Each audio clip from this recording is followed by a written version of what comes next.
Hi there, listener. You're about to experience TADPOG. Tyler and Dave play old games, and there will be plenty of game talk, but also copious amounts of crude, off-color, offensive, and immature speech. So if you are of a rather sensitive humor constitution, we're just letting you know what you're in for with this show. It has games. It has jokes. You know, just games and jokes. Take the games, take the jokes, and have a good time.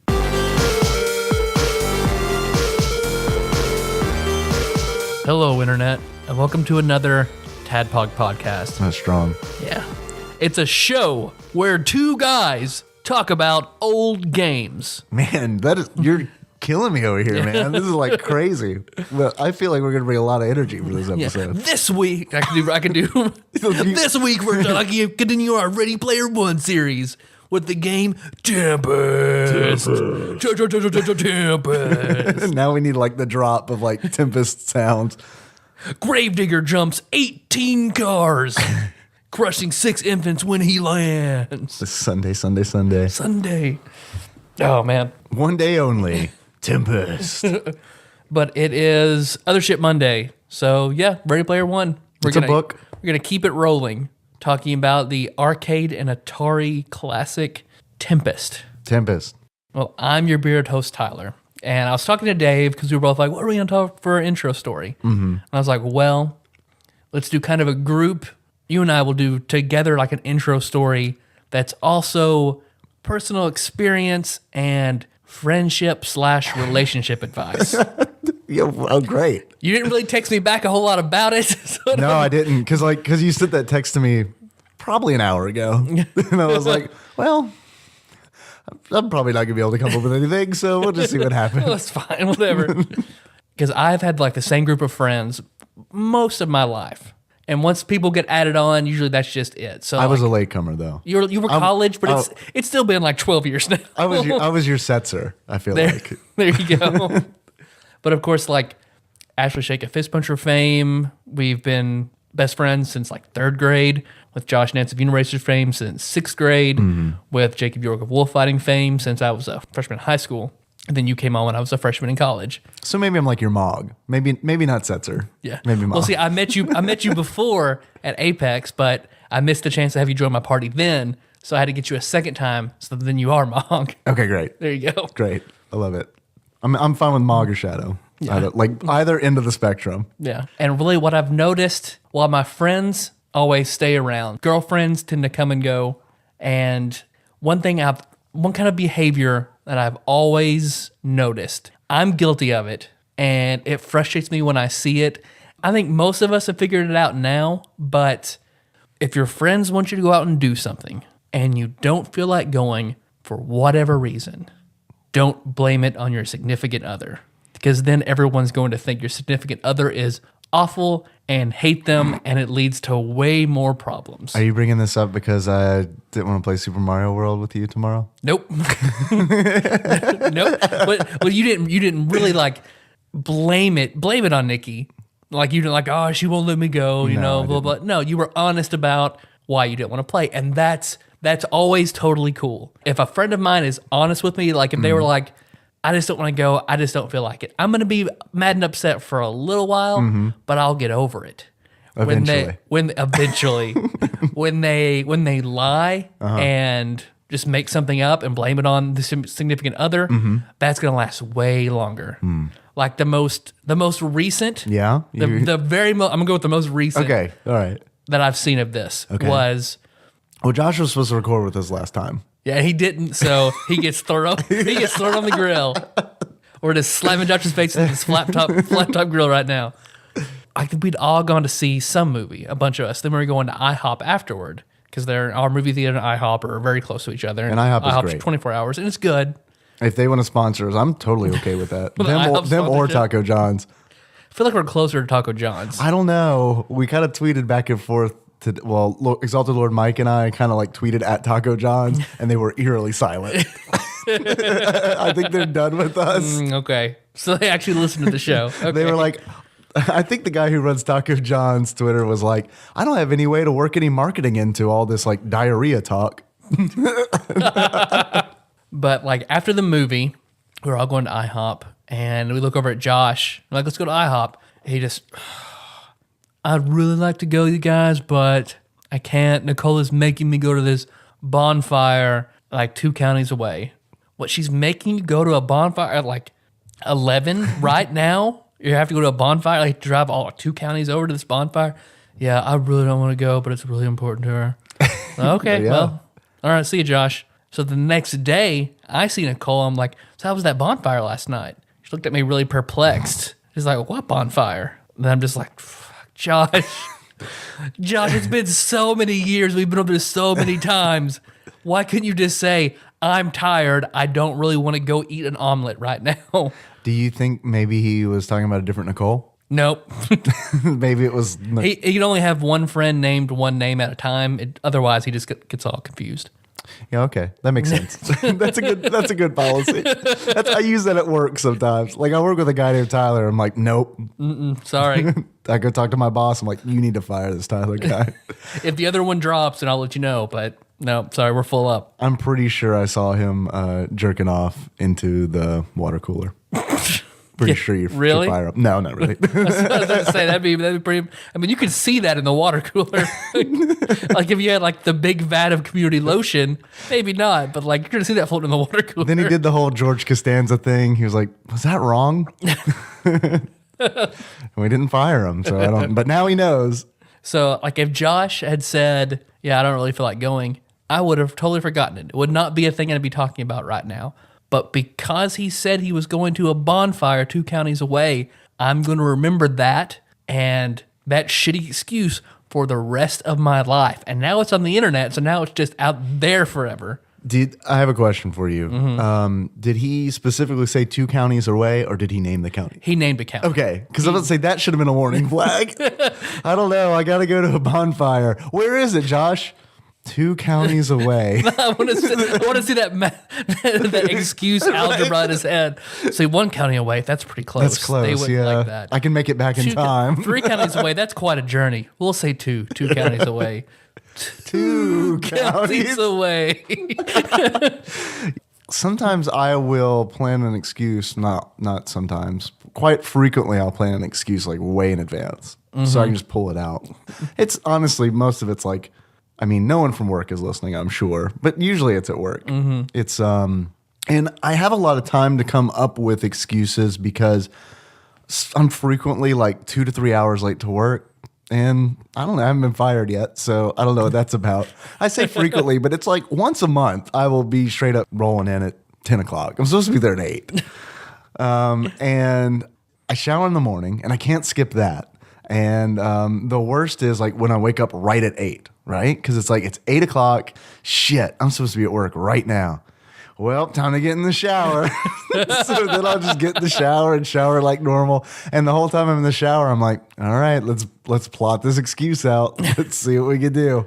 Well, I've used the dog was sick before. I've used the cat was sick before. A lot of the pets get sick, and that's my main excuse. That's all right. That's not bad. You can't leave like shit just let it sit in your house all day long. That's disgusting. So, but you all work in separate like offices. Everybody has. Yeah, we work. Do you have in any separate like super close work friends that are gonna like want to talk to you as soon as you come in? offices. Not really. So then probably Not They really. probably nobody might notice unless they needed you for something. Honestly, no one gives a shit. Yeah. Like, no one gives a shit. Like, my boss will send me a text and be like, "Are you okay?" I'll be like, "Yeah, I'm just running late."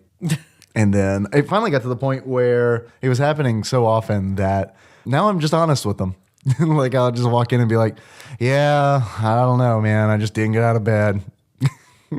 That's it. That's fair. I mean, And he's like, "Man, you need to get a better alarm clock." Yeah, I guess I do. your alarm clock.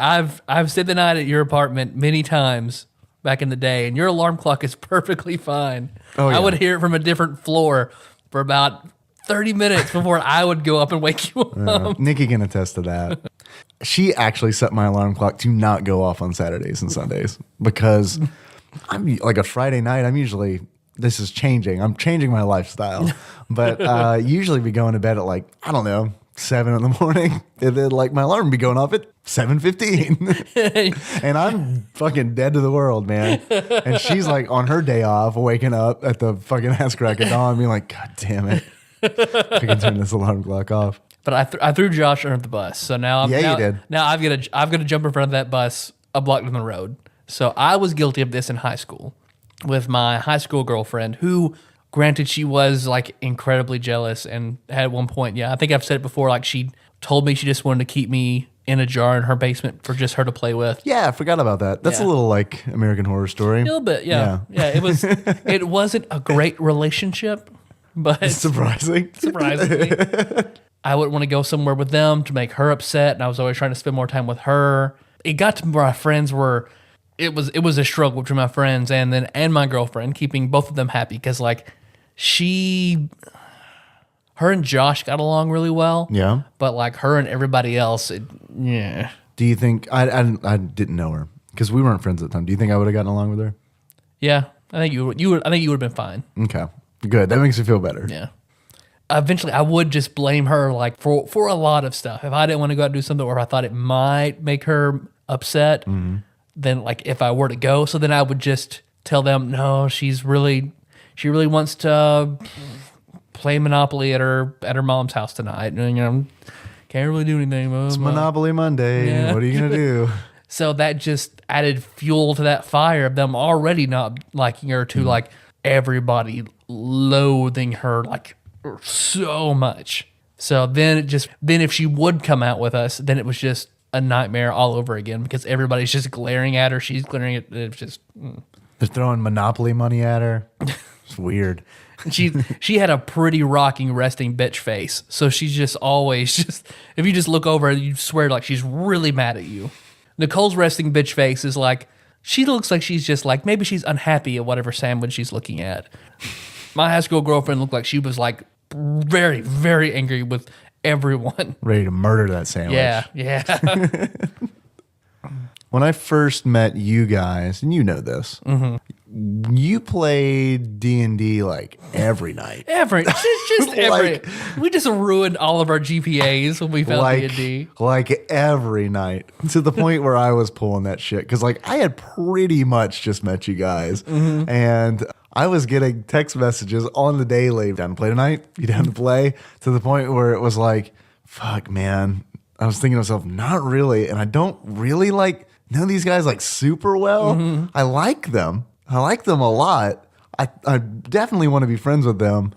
What can I do? And I even asked Nikki. I was like, can I tell these guys that we got something going on? She said, yes, that's fine. She didn't know you or anybody. They'll never meet Nikki. No, I mean, it's just, that's what she's thinking. She's like, I'm never going to meet these guys.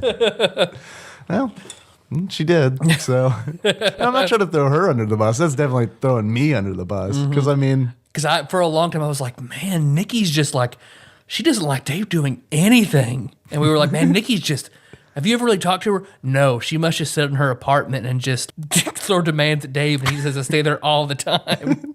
No, I just didn't want to play D&D every night of the week. Yeah, I've actually, most of my life, my friends and I have always done a very spontaneous schedule, not a lot of planning. That does not run concurrent with me, typically. I have lost one friend who just like, I've had enough of this, I'm done, and just does not talk to anybody anymore. Won't have anything to do with us, because we would just like, last minute, like, hey, we're going to movies, hey, we're going to eat, hey, we're doing this, do you want to go? And then he just snapped over it. That's tough. So, that's tough on me, because it's like, I have a hard time. Like, I like to plan things out at least like a couple of hours in advance. But I also like to please. Like, I don't want to be the dude that like fucks things up for everybody. No. So I go along with a lot of things. Most of the time I want to do them.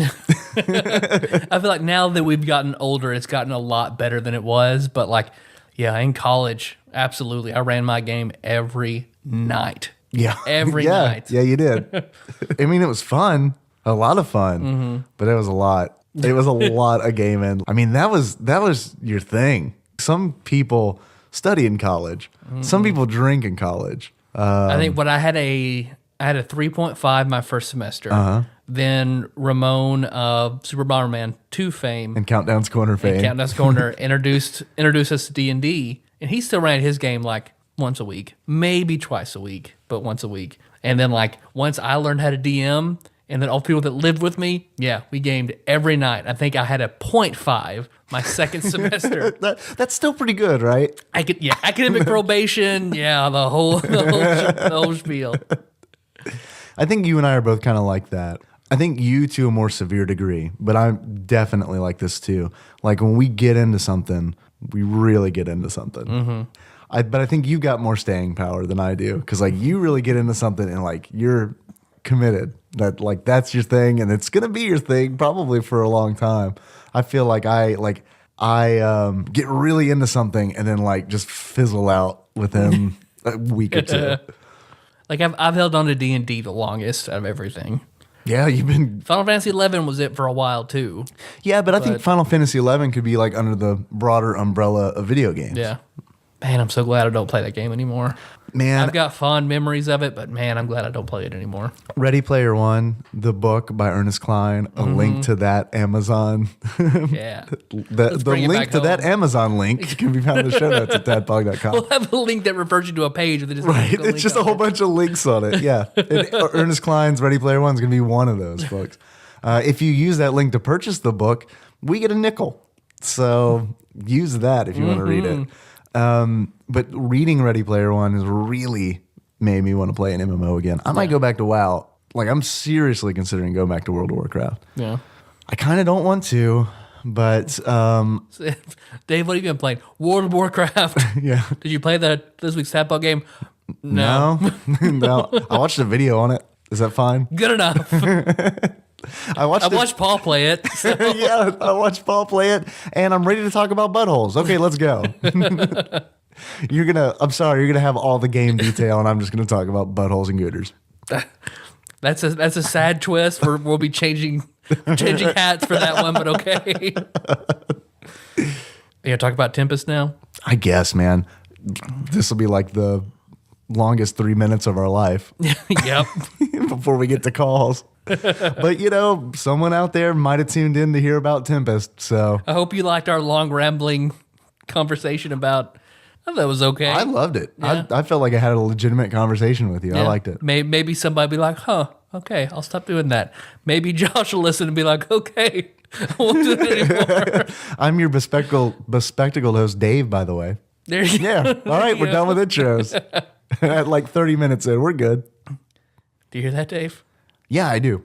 It's the sound of, it sounds like. Yeah, I don't know what we talked about to reference. What have we briefly talked about to bring back to the callback for the train? I don't know what we've done other than Josh make up stories.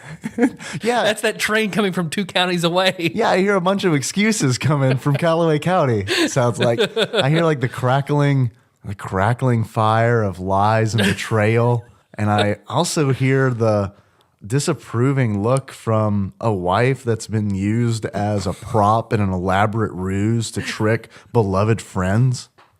Yeah, I hear that. That's the Josh is probably mad at me for saying that train. That leads us into the Dave reads from Wikipedia station. He'll get over it. I love you, Josh. Hey, look, man, I wasn't there that night. You didn't lie to me, so we're cool. We're cool. Plus, look, I do it too, so I understand it. Sometimes you just gotta lie about a bonfire, dude. It's good that we've reached the point where you don't do that with me anymore. You'll straight up just tell me like, nah, man, I'm tired. I don't feel like doing anything. Okay. Yeah, pretty much. And then you don't give me shit about it, Nope. Which is really nice. Okay, guys. Tempest, parentheses, video game. Because believe it or not, there's a lot of things out there that are called Tempest or have something to do with Tempest. It's a game. It's a play. It's one of Sion's swords from Final Fantasy VI. Oh, yeah, it is. It's a gust of wind. That's it. Tempest is a 1981 arcade game, guys, by Atari Inc. Originally designed and programmed by Dave Thurer. The game is a tube shooter in which you ride in a tube down a river. It's a different game. Why is it Lazy River the game for Atari? I feel like that's right up Atari's alley. Yeah, it is. No, a tube shooter, Tyler, I'm sure you knew this, is a type of shoot 'em up where the environment is fixed and viewed from a three-dimensional perspective. Okay. Makes sense, kind of. Man, now that you say that, you know what's really weird? I have very recently played part of a game that was a tube shooter. Really? What game? Danganronpa 2.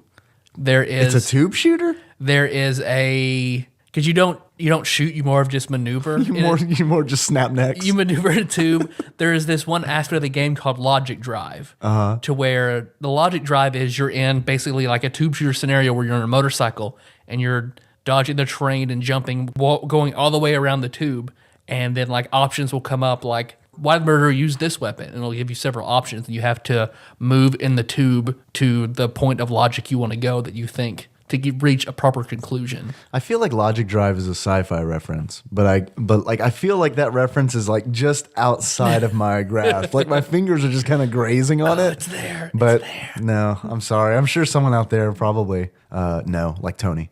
Yep. Or Nicole. This game, Tyler, Tempest, according to Wikipedia, fairly popular. And had several ports and sequels.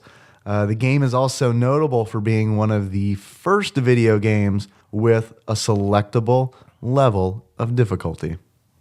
So there's that. Tempest, we're done. All right, calls.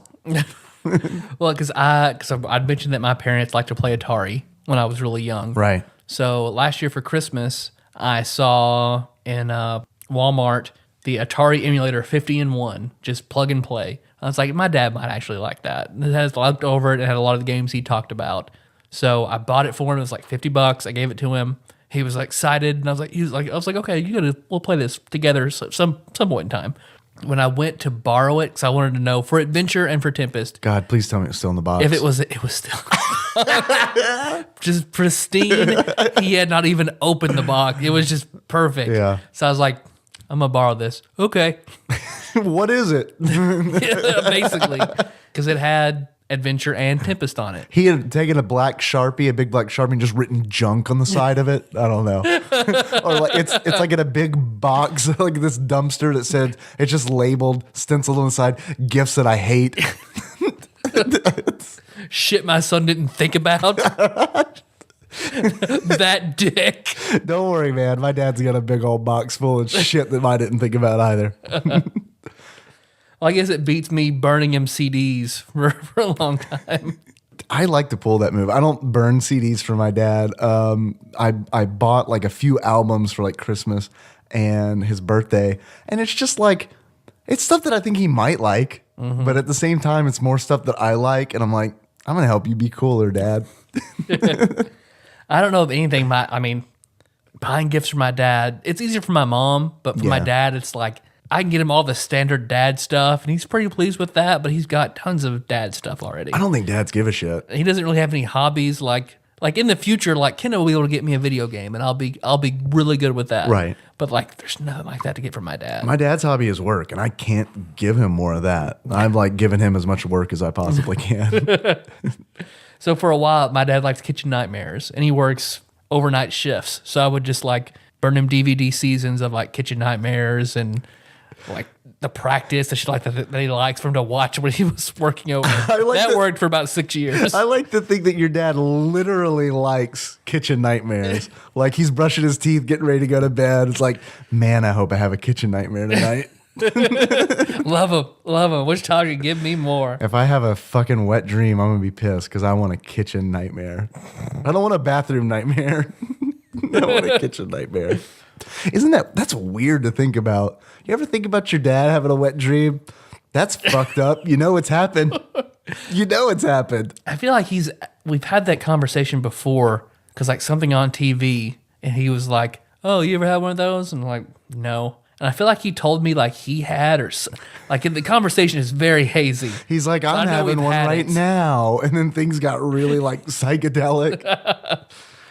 No, I've never had, I don't even understand the concept wet dream. Like I think from as soon as I could ejaculate, I was making myself ejaculate. Yeah. So there was no like tipping point there. I've never had one.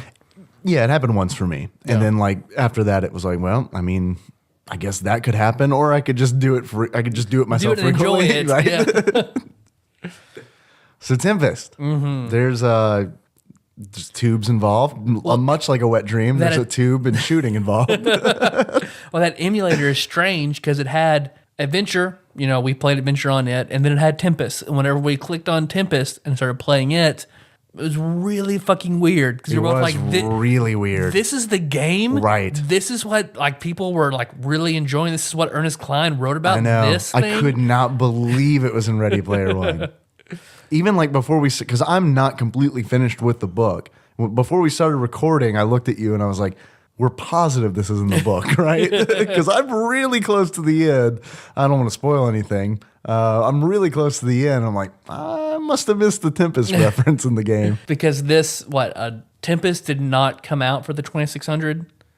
It didn't. What's on there is a prototype. It's a prototype, right? I don't know why it's on there, but it's really bad. It's really bad. We put about like 30, 45 minutes into it, maybe. We put way too much time in it. No, it looks like a pair of underwear. A blue pair of underwear, Blue right? pair of underwear, and you can trace the bottom of the underwear. Yeah, with your ship. It looks like a C on its upside Your C, down. right? An upside down C. Yep. A U. Well, it had like prongs. All right, so it's like it's a C that got drunk and fell over. And you shoot other red C's that will shoot very delayed projectiles at you. I think they're kind of flesh colored, aren't they? Because that was unsettling to me. Because I thought they were. Flesh in the underwear. Yeah, it's really weird. It's like I don't know if Atari had a lot to say about hygiene. Maybe this was like the pubic lice destroyer. I don't know. But then we were like, okay, this can't be it. So then we got on the computer, did some research. We did our obligatory 5 minutes of research. There's like, the actual game is much different and way better. They had a Atari 5200 release as well. It looks a lot better. A lot better. I didn't play it. I may or may not have played the arcade game on a friend's computer who was maybe emulating it. It was unplayable because the arcade cabinet had a dial, like an old television dial, that rotates all the way around and it rotates back and forth. And that's how you controlled the ship. In the real game, in the arcade game, it's not a pair of underwear. It's not a big, gigantic pair of blue underwear on the screen, believe it or not. What? It kind of looks like a pie graph for the first stage. And you take the dial, and then as you turn the dial, your ship goes around the perimeter of the pie graph. And shit comes out of the middle of the pie graph out to the sides, and you got to stop it before it gets out of the pie graph. Is pie graph, pie chart, pie graph, pie chart? You correct me if I was sounding like an asshole, right? It's grab, yeah. I go back and forth on that. It's a pizza. Let's just say it's a pizza. There you go. It's a pizza. 3-dimensional pizza. So you stop all the things from coming out of the pizza, and then it changes into a plus sign. Mm-hmm. And then like each stage is a different shape. Same shit. It's the same principle. Shit's in the middle, tries to get out. You shoot it before it gets out, you get to the next stage. Yeah, 'cause I couldn't emulate it. So the prototype was all I got to play. So I looked at plenty of videos and things like that. So I apologize, TADPOG Nation. We played the prototype, we tried to get it. We couldn't. You want to talk more about the prototype? No, I feel like I've said everything about the prototype we can say. The stages didn't change in the prototype. No, not at all. It's just the underwear the whole time. Yeah, a few more enemies. Like yeah, there's that one that kind of C's looks become squares. Uh-huh. And There's some they're squares. lightning bolts eventually. There's a thing that kind of looks like. Do you remember Barrel of Monkeys? Do you remember that game? Yeah. The red. I had red ones. I don't know if they're different color. There's something that kind of looks like that spins around and comes at you. So that's a thing. Yeah. So the prototype was bad. The actual game, especially for its time, looked really good and creative and inventive. Like it reminded me of Geometry Wars a little bit. Yeah, and Space Giraffe. I don't know if you ever played that one. Nope. Like some of these games. You could just made that up. I did. Space Giraffe? Yeah, I Space did. Giraffe. It's the Interstellar Koala. Okay. Yeah. it's the exclusive arcade game of the Spearmint Rhino. Oh, man, that'd be good. Branch off into that exclusive, like, good arcade games that you have to go to the strip club to buy and play them. The 5200 port looked pretty good. Yeah, it did. I mean, it did. looked a lot closer to the arcade game than the 2600 version.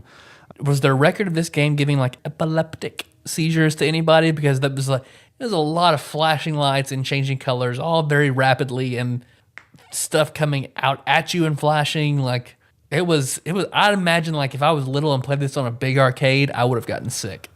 Yeah. Well, TVs are smaller then.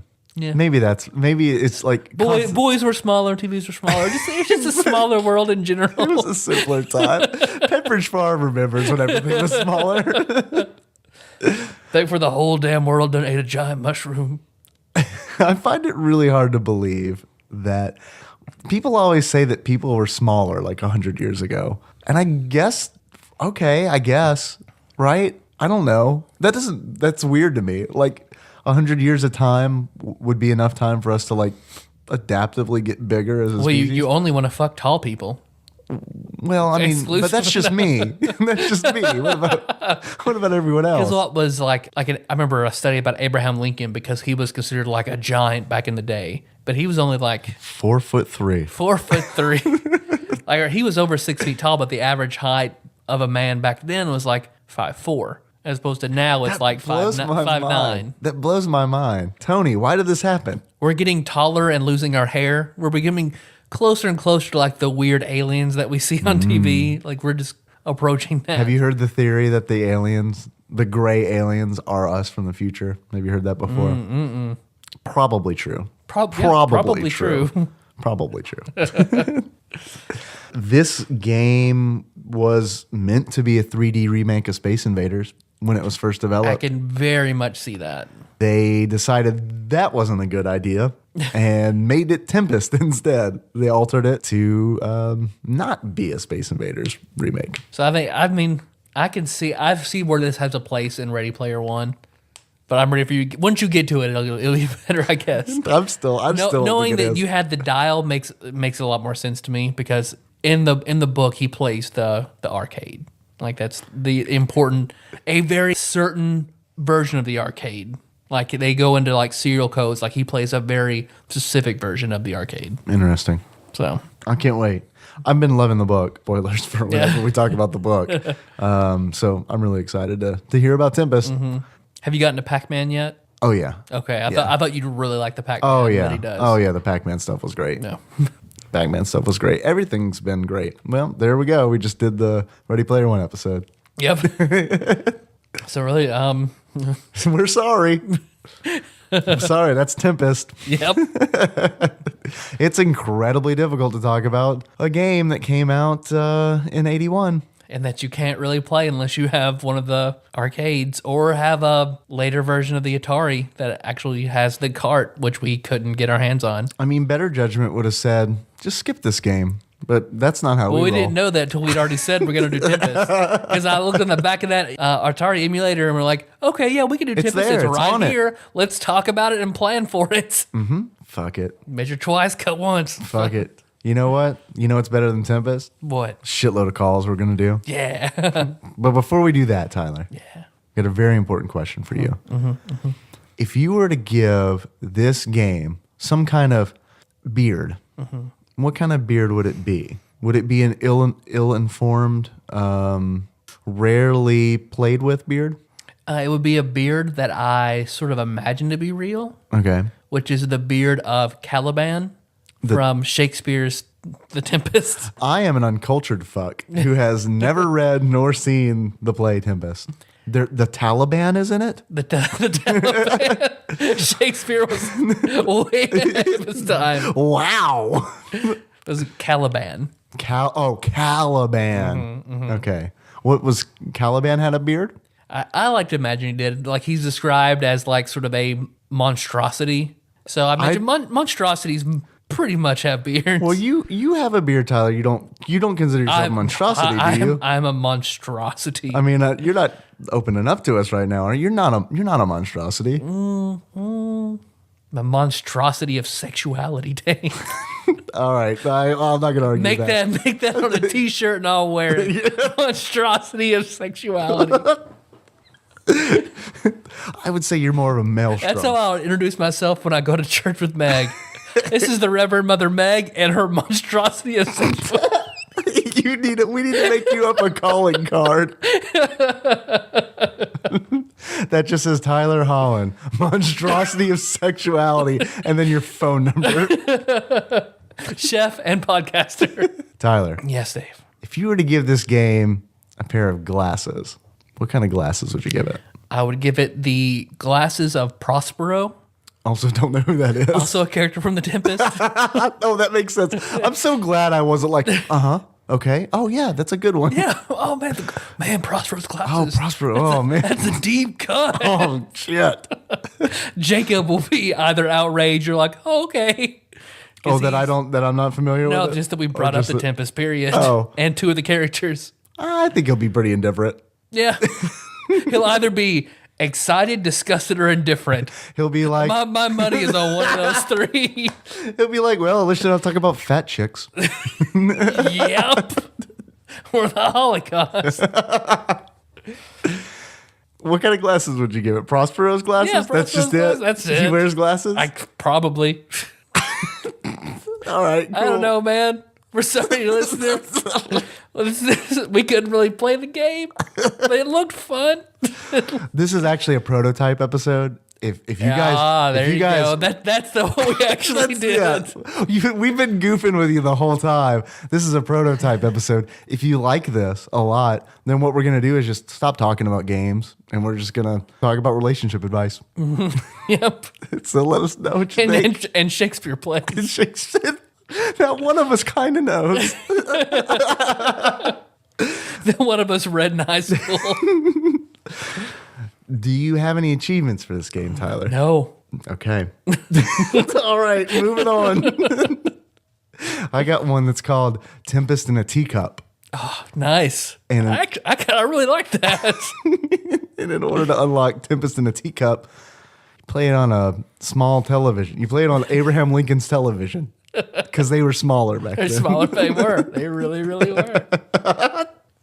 Played on that small TV that broadcast the Lincoln Douglas debates. You want to know how much this game is on Amazon? Sure. No one knows.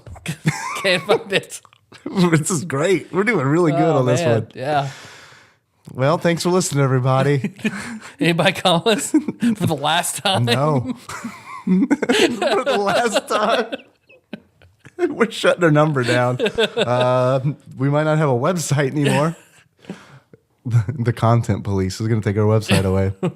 I'm going to have to this episode's going to be titled Ready Player One Series Tempest Prototype Episode. All right, I love it. Or just prototype episode. That would be cool, wouldn't it? Like there's no episode number or anything. There's no episode number or game title, anything. It just says prototype episode, and the art in the post is just a black square. And then the show notes are all in Aramaic. Man, that's pretty good. That's pretty good.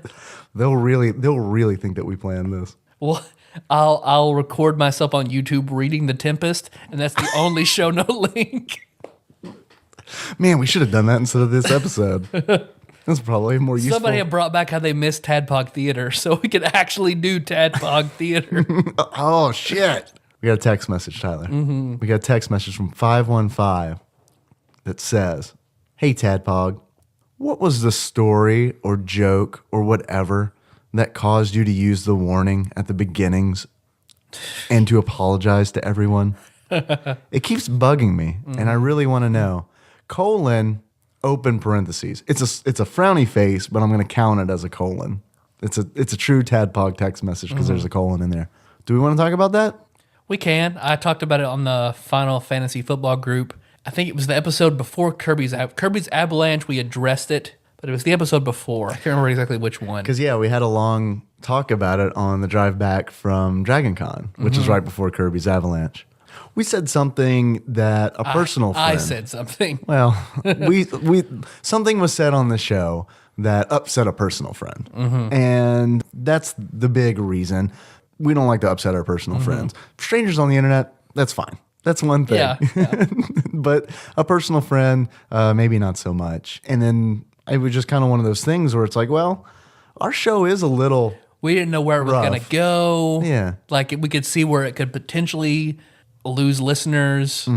So like we cut out that part on the episode, and then I very quickly like said, gonna take a break for a second on the Facebook group, which then that inflamed the situation further. Of course, we didn't even miss an episode. Right. Then we just that was a stressful day for me. yeah, I feel bad about that. No. I should have been like, "Hey, Dave, I'm gonna post this," as opposed to like, "Me and Dave quitting for a little bit." Oh, I saw it. And I was like, what the fuck is going on? It was I mean, there's way more to it than how we're saying. We're giving the brief version, but it was a dramatic kerfuffle. Listen to Kirby's Avalanche again if you want to know a little bit more about it. But Yeah, boost those numbers. yeah.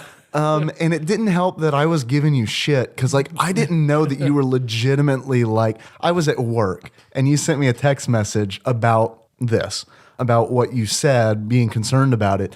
And it's a text message, so it's not conveying any kind of tone or anything like that. So I was kind of giving you shit back because I was like, well, yeah, dude, you did say some pretty horrible shit. And it's like a complete sarcasm. And I think, I'm fairly certain that didn't transfer. I'm fairly certain that you took it at face value because, yeah, the next thing I saw was a post on Facebook that's like, we're taking a break. And I was like, I think everything's going to be okay. So we didn't really answer your question. Sorry. Honestly, I kind of still think that it was not that bad.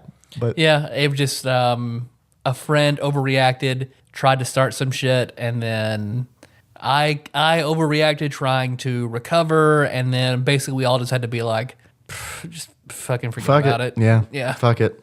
And then we just put the disclaimer at the beginning, just so people know, hey, it's we're blue, so we might say some stuff. I like the disclaimer. Yeah. I do. I like the disclaimer a lot because if we didn't have it, I'd probably be a lot more guarded on the show. I already feel like I'm not like, I still self-censor, believe it or not, on the mics. But if we didn't have that disclaimer, after what happened, I probably would be even more guarded. Yeah. We got another message from 515 that says, hey, Tadpog, did you guys ever play Mega Man 64? I have not. Nope. And I think this text message was delivered on October 19th. So we must have just talked about Mega Man Mega Man X. X. No, I haven't. Is it good? I'm down. We talked about doing N64 after SNES, and I'm down for playing it then because you and I pretty much just missed. Yeah, we missed that console completely because I went straight from Super Nintendo to PlayStation. Yep. Like I made that jump, and honestly, I was thinking about it the other day. It's because of Final Fantasy. Like that's what Final Fantasy 7 is why I got a PlayStation. when Square was like, well, we're kind of done producing games for Nintendo for a bit. I was like, well, all right, what console am I going to buy next? Where are you going? Like Square dictated the console that I was going to Yeah, buy. because I was part of the revolution that dethroned Nintendo because Nintendo, they buried Sega, they buried Atari, but it was their own like the SNES disk drive. Nintendo, holds on one generation too late to old technology generally. They don't want to let it go. So they didn't want to do it with this. So the people that made the disk drive were like, we feel like we've got something. Let's go to Sony. The Super Nintendo disk drive became the Sony PlayStation, and Nintendo dug their own grave. Because if they hadn't done that, we might not. They're not dead yet. Well, you're right. They're not dead, but they're not on top. They're not like Right. clearly number one. Right. They're still a competitor, but they're not like dominant like they were. Because that spawned PlayStation, which I feel like that Definitely prodded Microsoft. brought Microsoft in. So now it's those two, with Nintendo being the Yeah. hipster equivalent for video games now. And also, I mean, I guess then I'm also talking out my ass because the only next gen console I have is a Wii U. So Current gen now. We can call it Current current gen, gen. yeah. I don't own a single current gen console unless you count a 3DS or my PC. I feel like that 3DS and the Vita I'm enjoying more than any main console. It's actually, if we weren't doing the show where we did IGN's list, I might own a current gen console. Yeah. But like because we do this, if I had one, I don't think I could play anything. Yeah, on it. just like set those games up there. I'll get to you guys whenever we're done with the podcast. Yeah, exactly. It's like I'll get to you when this console is $75. We got a text message from 615, I believe this is Archivist Corn, who says the first Danganronpa game was adapted into an anime. It's on Hulu Plus. I recently saw that. Yeah, have you watched it? I have not. I've been watching the Persona 4 anime, which I really, really enjoy. But after I'm done with Persona 4, I'm absolutely going to watch Danganronpa. He says that I haven't watched it, but it might be a good way to see the plot progress if you don't have a Vita. That's true. So maybe I'll do that instead of playing it. Yeah. I still like to play it.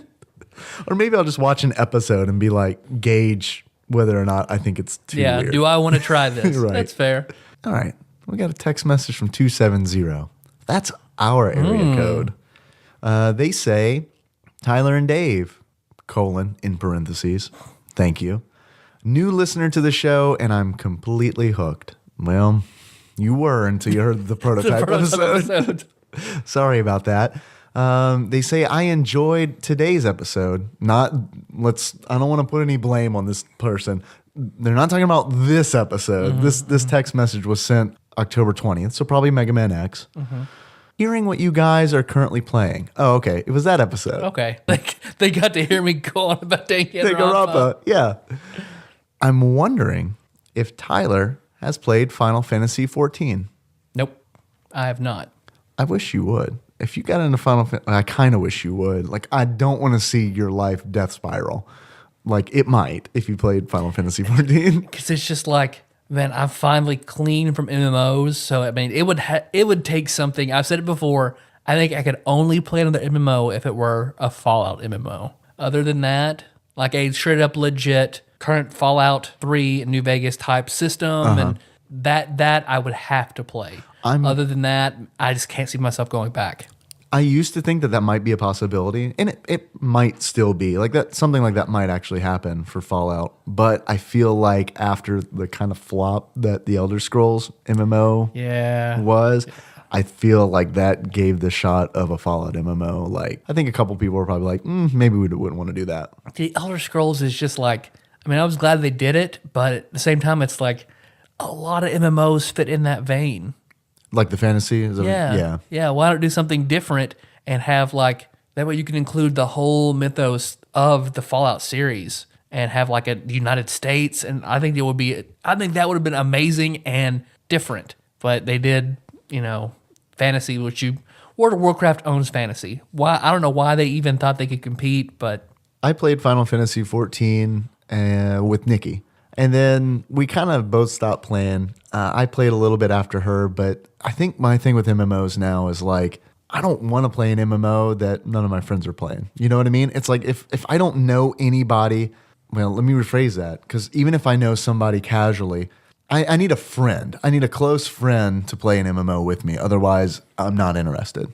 Because to be honest, I'm not super great at like making friends in an MMO. Because usually I just log in and do my shit and then log out. I'm not like super social butterfly MMO player. Like when I get, like even when I'm in a guild in WoW or something, it's just kind of like, well, I mean, these are people who also want to do things and I want to do things. So let's do things together. I'm not like, I've never been like, oh man, I'm going to make some friends online. I know people play it like that and that's totally cool. That's just, I can't do that. It's just not part of me. I guess also maybe like what kind of the trope of like the old person who's just like, I've buried too many friends. I don't want to make any more. Like I got very attached to my Link channel in Final Fantasy 11 and those people. And it's like, now I don't know how to keep in contact. I don't talk to any of them. I don't know how to talk to them. I miss talking to them. Yeah. I don't want to do that again. Yeah, and that might honestly have a lot to do with it because, I had a close friend on Final Fantasy 11 as well. And it's like I wonder about that person sometimes because like they just quit the game abruptly. They told me they were leaving and didn't give me the Empress hairpin and then left. Wintermilk, if you're listening, I gave you call in. I let you wear mine though. That's true. That's true. So I don't know. But at the same time, I really want to play an MMO again because of Ready Player One. We'll see. Yeah. They say, if so, what are your thoughts on it? I thought Final Fantasy XIV was really cool. Yeah. And I would still be playing it if I knew somebody who played it. There were 48 hours in one day. Kinda. I say kinda because I If know. you surgically have my sleep removed, I would play an MMO. Because I think Miller may still have an account, but like I include Miller as a friend, but I exclude him from the friends who play MMOs because it's like Miller plays all the MMOs. Mm-hmm. So it's like because he plays all the MMOs, I can't like say, oh, well, Miller plays it, so I'll play it with him. Do you know what I mean? Because he's got it all covered. He plays all of them and he jumps around from all of them. So yeah, it's like, I don't know how he does it. I don't know either. 270 also says, that game is my current addiction. Already gave you guys a 5-star rating on iTunes. Thank you. We appreciate it. Yeah. I would do it again if I could. Keep at it, guys. And that is Brandon in Madisonville. Thanks, Brandon. Thank you. Very much. Sorry about the prototype episode. We got a text message from 614 that says, if the TMNT, this person, this person knows us, were cast as the Golden Girls, who would be who and why? Signed, TMN Doug. That's a really good question. I think we should answer it together. Okay, who do you think would be Leonardo? You answer at the same time? Countdown? No, I mean, let's talk it out. Okay. Because, I mean, I think everyone is Michelangelo is going to be Blanche, right? I think Rose. Rose? Yeah. Oh, really? Yeah. Ooh, man, we're already. Because Rose is kind of the slow one, you know, and then Michelangelo's kind of the slow one, but they're fun and good-hearted. Who would Blanche be then? Because I think Sophia's Raphael. Yeah, definitely. Estelle Getty is Raphael. Yeah. Like in the next Teenage Mutant Ninja Turtle movies. Did you know she was in the costume for Raphael in the first movie? Did you know that Raphael in the first movie comes out of the movie Critters because Estelle Getty loves critters, famously loves critters. It was in B. Arthur's biography. She mentioned it. So we got Raphael. Mm-hmm. That's 100% agreement. I feel like Dorothy is Leonardo. Yeah, I think I think Dorothy's Leonardo as well. I kind of think Michelangelo's a slut. Yeah, see, that's where I get in on that. See, but Rose as Donatello doesn't make sense because Rose as Donatello does not make sense. You're right. So, but Blanche as Donatello doesn't make sense. Blanche as Donatello, yeah. I guess April O'Neil is Blanche because she's just this human hanging out with a bunch of guys all the time. That's. Are you saying that Blanche is the only human Golden Girls? Yeah. Okay. Yeah. All right. Fair enough. I can see it. So I guess Donatello does not really fit into the Golden Girls. Well, okay. Uh-oh. Donatello. Your eyes just lit up like a slot machine. It kind of hit me as like, who would be? And it is Dorothy's first husband, Stan. Yes. Because Stan is always like coming in with inventions and get rich quick schemes. Okay. So Stan is Donatello. Okay. Yeah. Fair. So let's cast the two remaining Golden Girls then. Okay, so that I think Rose is Michelangelo. Okay, I'll agree with that. As long as we do have a Donatello now, Stan, I think that's good. So we've got April O'Neil is Blanche. Okay. All right. Unless Casey Jones is Blanche. I like that better. I think Golden Girls would have been a lot better if Blanche was in a hockey mask the entire time. And no one said anything about it the entire run of the show. Every time all the girls have a problem, Blanche like traps them in a dumpster and turns the lever. Oops. And Sophia's like, damn. Who would be Splinter? That's bugging me. Oh, maybe the guy Rose, from Empty Nest? Rose. Yeah, Harry. Harry from Empty Nest is Splinter. I'm glad you remembered his name. I couldn't remember his name. Nice. There we go. All right, we did it. I hope you're happy, 614. That was a good question. Perfect for the prototype episode. We got a text message from 321. This will date us a little bit. It says, so you guys are doing Secret of Mana next? Well, I mean, we did it. Sorry, we didn't get this text message before then. Hope you didn't give up on us. If you were able to substitute any of the three main characters for any other Square or Square Enix character, who would you pick? I feel like we can't answer this one together. This has got to be an individual preference, right? So what other Square characters do I want to see in like an action-y type game? I definitely want to see Frog. Okay. So I'm going to say Frog definitely for like my 3-person Frog Secret would of be Mana good. party. I think Sabin would be interesting, trying to do Blitz and Yeah. like an active I think that would be cool. Or Mash. mash, mash, bash, and gash. I hate to go back to Chrono Trigger, but I think Magus would be interesting. I think Magus would be interesting too. See, that's what I kind of feel like I would totally play a Chrono Trigger action RPG. Like, you know, if someone like hacked Chrono Trigger so that it's action RPG instead of an RPG and they kept everything exactly the same, I would totally play through that. I don't think it would be better, but I would play through it. I think that would be fun. I agree. I think that would be fun too. Anyone from Final Fantasy VII? Would you choose anyone from there? Anyone from Final Fantasy IV? I know you're a big Kane guy. Yeah, I don't feel like Kane jumping though would translate well to an action RPG. Maybe it does a thing where Maybe when Edge? you jump, it like gives you a reticule or something that like You could try to aim where you land. yeah, maybe. That might I be don't know. interesting. That could be kind of Okay. fun. This is going to be overpowered, but General Leo. General. Okay, that wasn't where I was thinking, but General Leo would be good.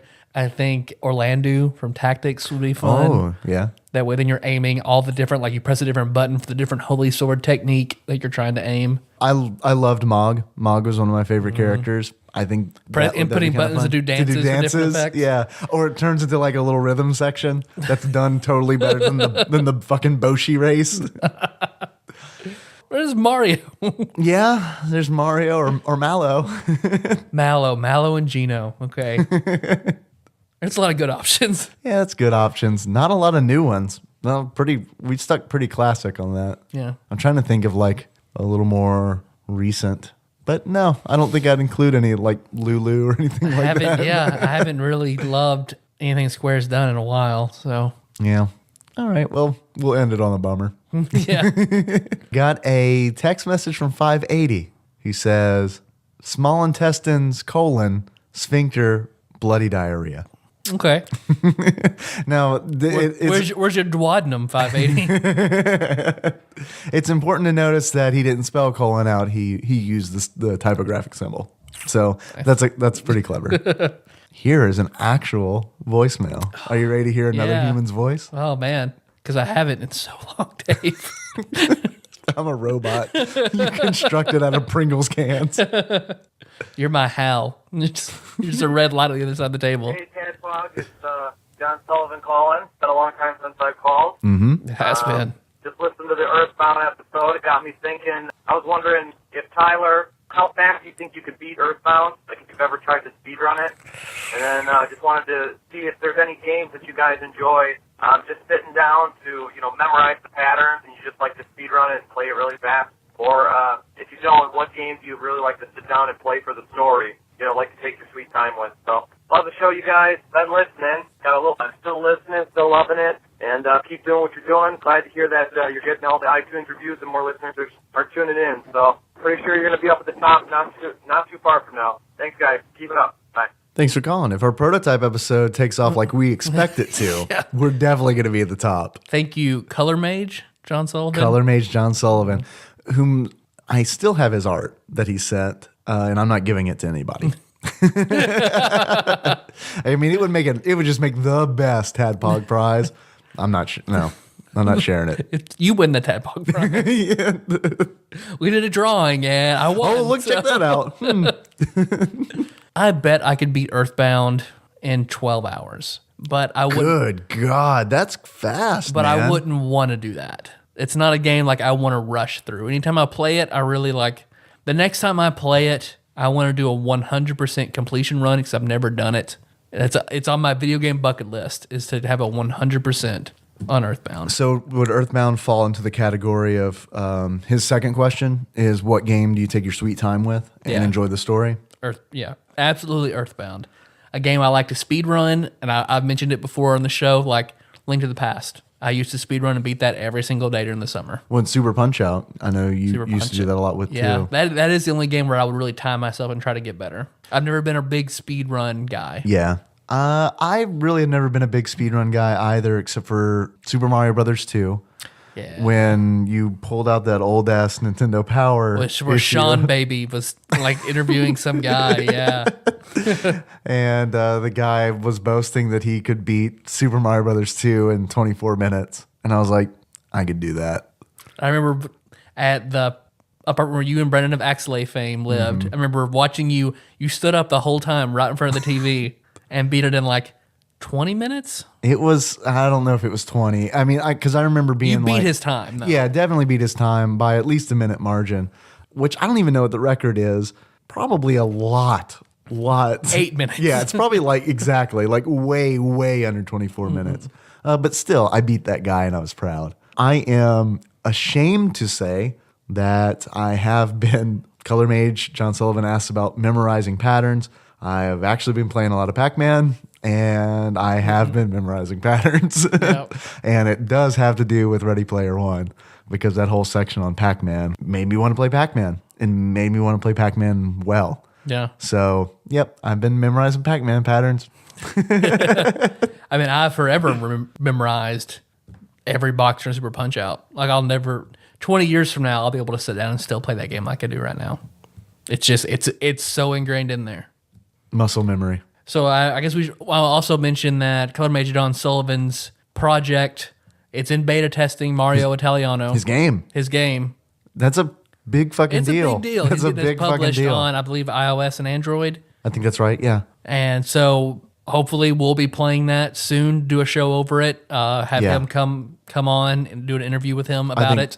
Yes, I think that's going to be a really good episode. Like, I really want to talk to him about what goes into, like, what is the development process? Mm-hmm. Like, what is that like? Because I have no idea. And that's something I'm really interested in. I don't think it's anything that I could ever do. Yeah. And it's certainly not by myself. Like, I'm curious, like, how big his team is. Was it just 100% him? Got a lot of questions. No. How we doing on time? You want another call? Let's do another one. All right, fuck it. Prototype episode. Hey guys, this is listener Chris.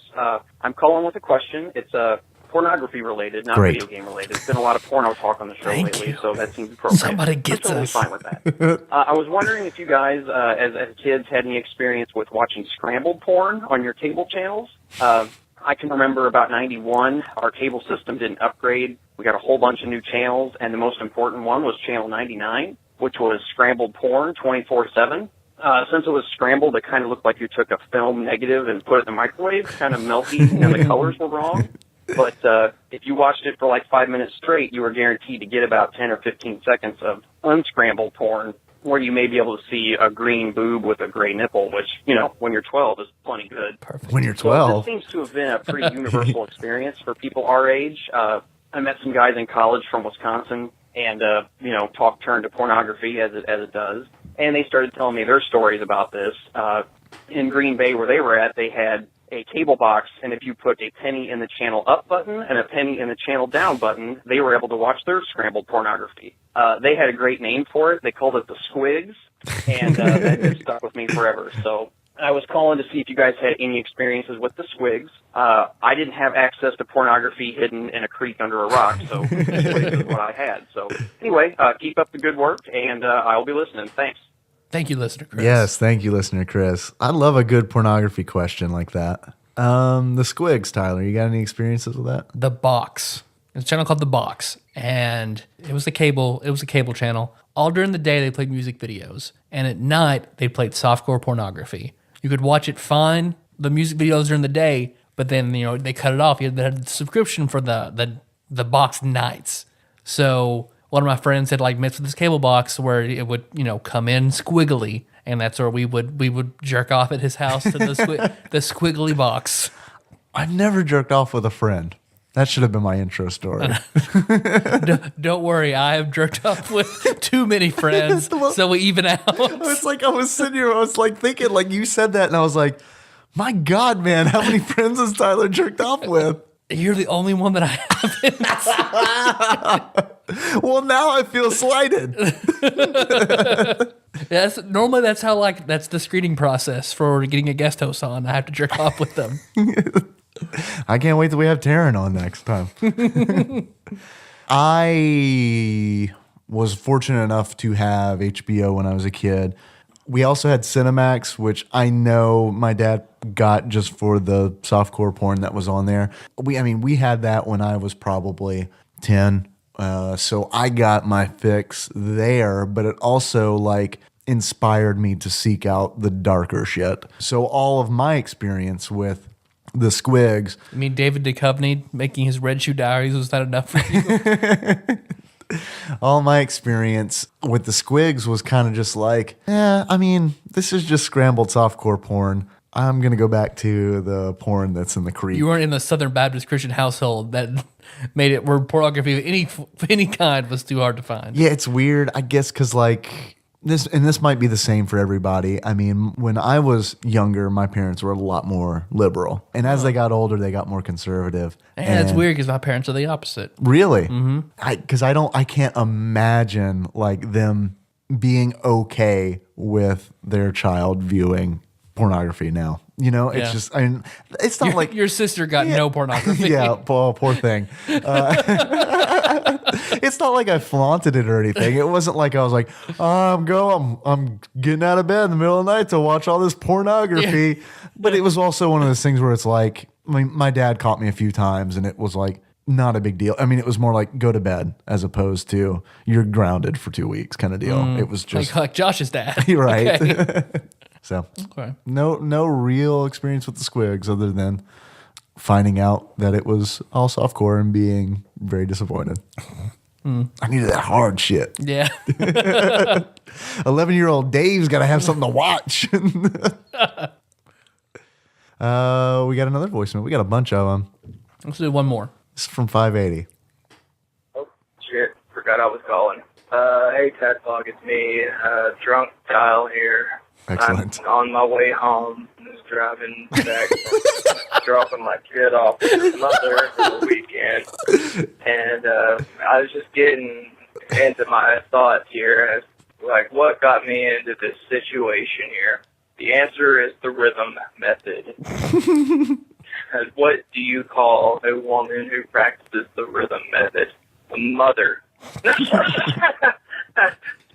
The rhythm method is the greatest thing that has ever happened to man ever. The only problem with the rhythm method is you gotta stay focused. You gotta stay vigilant, and that's just not the case. So, never. 2 weeks out of the month, you're just, pissing your puss in your puss. It's the greatest thing ever. 1 week out of the month is kind of like a slaughterhouse, but still you get to, do your thing. But that 1 week out of the month when you got to pull out, it's not fair because it's the greatest sex you ever have during that 1 week when she's ovulating. And usually when you're pounding that ass, you only get, 3 orgasms out of that, right there. But during this 1 week of ovulation, she's like on her 7th orgasm, and I'm finally about to do my thing, and I'm just so spoiled. I just bury my seed so far up in there that it's never going to see sunlight. You don't want it because to. we go to the clinic shortly afterwards. But that's the problem, is you just got to stay vigilant and pull out during that 1 week of hell. I love you guys so much. Thank you for your show. Can't wait for tomorrow. Sunday. Thanks for calling. Thanks, 580. I don't have much experience with the rhythm method because I've always been a bigger fan of birth control. I had to do condom/rhythm method in high school. Yeah. And it's like So wait, in conjunction with one another, or you chose to do one or the other? both. Sometimes we were super vigilant, and then sometimes, like, if we didn't have one and we just really wanted to, we had to, like... You didn't have a baby, is try to what you figure mean? out counting days and stuff like that. And no, I never, It was always... But I will say, like, now that I am older, like, there was no biological draw in high school to the possibility of getting a girl pregnant. But now I think that, like, older, that biological drive, like, during the ovulation period, like, there's something like primarily attractive about that. Mm-hmm. Absolutely. So like, I'm glad I'm not the only one that fits in with the biological mold of man. Mm-hmm. Yeah, I don't honestly, I don't know much about the rhythm method because it's pretty much just been straight up some form of like actual real birth control or another. Yeah. Because I'm just Because it's never, only like, we're the method supposedly like, even if you do it perfect, it's only like 70% effective, 60 to 70%. yeah, and it's like, look, my mom is Catholic, so, and she came from a huge ass family, and they were pretty strict about the whole birth control thing. And so, I think that's the only method endorsed by the Catholic Church. Yeah. and I think that's, I mean, I'm no priest, but I don't even know if they like endorse that. You know what I mean? Like, as far as I know, it's just like, have a bunch of kids, be Catholic. Nope. Sorry. Your sexual partner wouldn't take birth control 580. Yeah, what's up with that? Yeah. I don't know. Condoms suck. We'll end on that note. Yeah. But they're IUDs, shots. Not looking forward to condoms again once baby is born. This whole like not having to worry about getting Nikki pregnant because she's already pregnant has been awesome. Yeah. But she gets double pregnant. Shit. I think that's good. That's a good thing to end on. Oh, Nikki's gonna love that. Yeah. Well, 580's call is a good one to end on. Thanks for listening, everybody. You can find us on iTunes or Stitcher. So don't miss the next episode. We'll be talking about part 2 of Super Mario RPG Legend of the Seven Stars. And for next Other Shit Monday, Wiley Ammons and Laura Ammons are going to be in town. So we talked about maybe doing a board game special. Yeah, that was requested. We bantered around trying to keep it video game themed. So doing the BioShock Infinite board game. But let's not commit to that in case we run into another Tempest wall. Yep, that's fair. Where maybe, let's just say that the BioShock board game accidentally falls in a giant puddle and we can't play it proficiently. That's fair. So let's just cover our bases. Yeah. That might be it. It might be Tempest again. I don't know. It might be Prototype episode 2. Prototype beta. You know what we like, listener? We like 5-star reviews. They help us out a lot. We're at 84 right now. I just really want 16 more to get to 100. That made me feel so good. Made me feel very good about myself. Yeah. In the program. I want to see 100. So I could just say you're a handsome boy. That make you feel good? I mean, a little bit. No, but not as much as 100 reviews. I mean, you already love me, so I mean. Well, I mean, I love you. If a stranger walked up and said I was a handsome boy, I don't know. There's something about that. Any stranger? Any stranger. The stranger, the better. But we try to incentivize you by letting that be how you can control the show a little bit. So if there's a game you want us to play, there's a guest host you want for any certain episode. If you're unwise enough to have that be your emergency contact or as an alibi that won't stand up in court, you can try that too. Mm-hmm.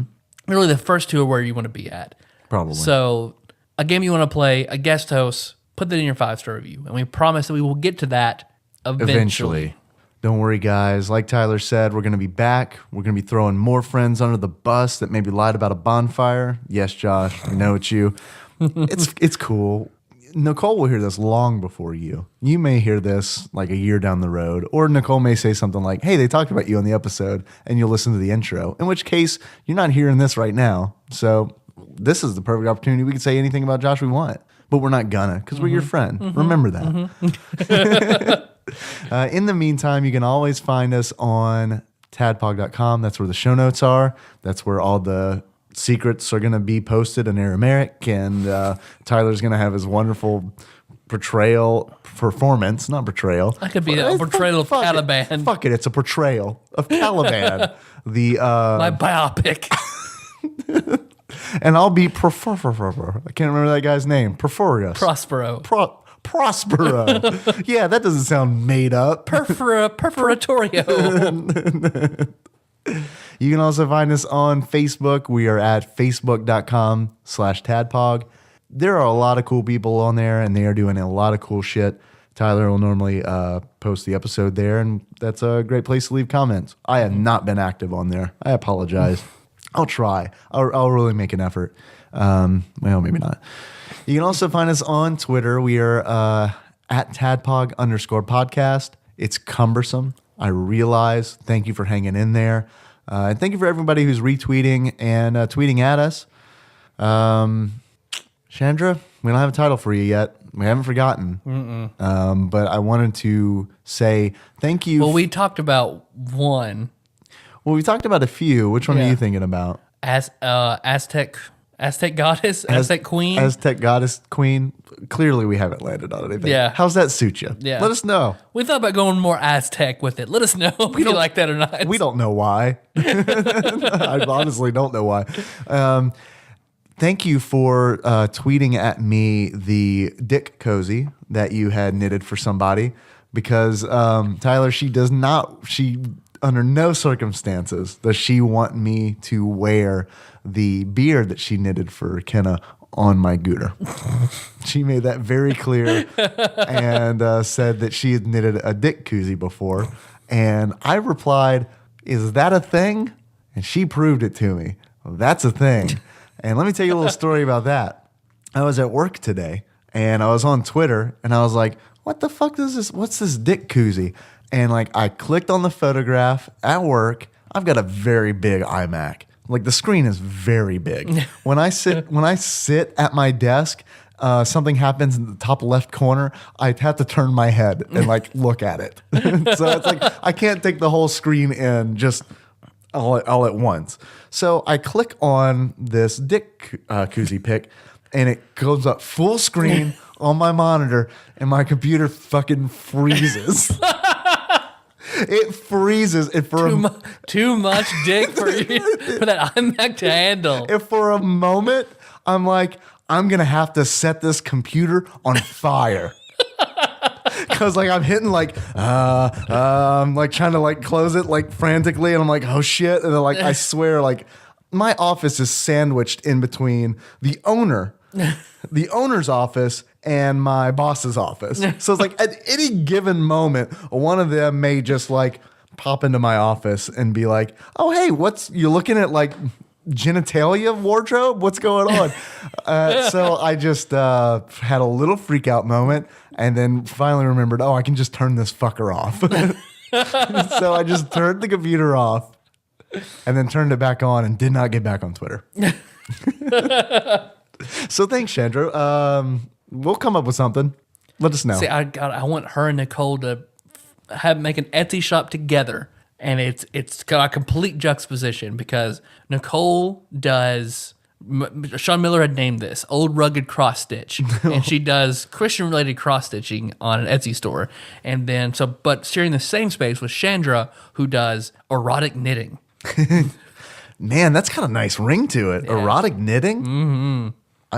I'm fine with erotic cross stitch. Let's do both. I like the juxtaposition idea, but I really feel like if we go full hilt with erotic crafts, I think that's great. Okay, erotic crafts. Yeah, eroticcrafts.com. Probably taken. Probably. You can call us if you want. We love it, obviously, because when we do prototype episodes, we can just put all our money on calls, and it somehow works out. Feel free to call us at 270-883-2555, or send us a text if you like it when I read it. If you don't like it when I read it, call. Yeah. Keep it under 3 minutes, if possible. Obviously, love Golden Girls questions. We love Ninja Turtles questions. And we love video game questions. And pornography questions. Pretty much anything. Yeah. Pretty much anything. Rhythm method questions. Food questions. We can do that. Whatever you guys are into talking about. That's all I got. That's all I got, man. Our intro song is Moves by Sycamore Drive. A link to that track can be found in the show notes at tadpog.com. So until next time, we got to do Josh. Okay. Got to do Josh. Josh 2 counties away? Sounding like he's lying. Okay. Okay, that's going to be tough. Okay. You do like he's lying, and I'll do it like he's 2 counties away. Okay. So until next time, Tropical Capricorn. All right. Yeah, it's good. No, that was a perfect ending to this episode. Yep.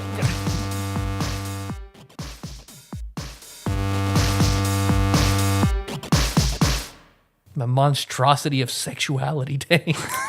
Make that on a t-shirt and I'll wear it. Monstrosity of sexuality.